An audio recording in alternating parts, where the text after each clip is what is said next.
حضرت سیدہ زینب نے سارے جنازے دیکھے، بھتیجوں کو، بھانجوں کو،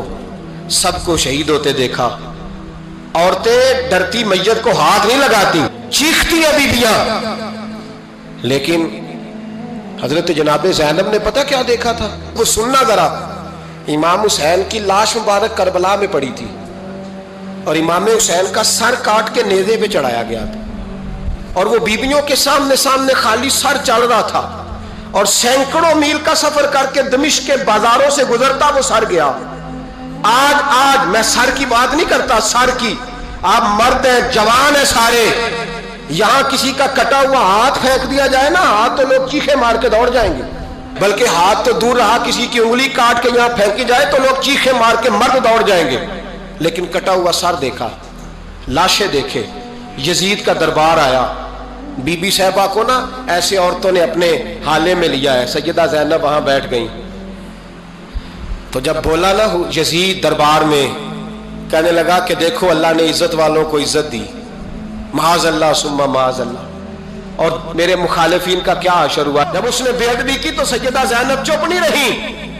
بلکہ حضرت زینب بولی اور کھڑی ہوئی، اور آپ نے تلاوت کی قرآن مجید کی اور آیتیں پڑھی، کہنے لگی وَتُعِزُّ مَن تَشَاءُ وَتُذِلُّ مَن تَشَاءُ بِیَدِکَ الْخَیْرُ، اور آپ فرمانے لگی یزید تو کہتا ہے تیرے مخالفین پسپا ہو گئے، تجھے عزت ملی؟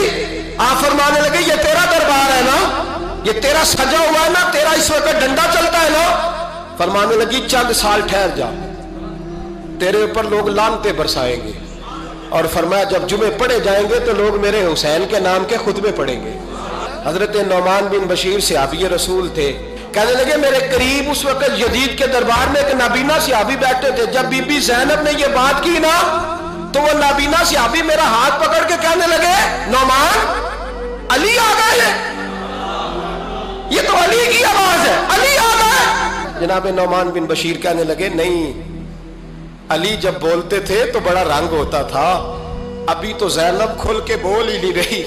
ابھی تو زینب ستائی ہوئی ہے، ابھی تو زینب زخم کھا کے آئی ہے، ابھی تو زینب پیاسی ہے، کاش زینب تر و تازہ ہوتی اور زینب خطبہ پڑھتی تو علی کی طرح گرجدار آواز نکلتی۔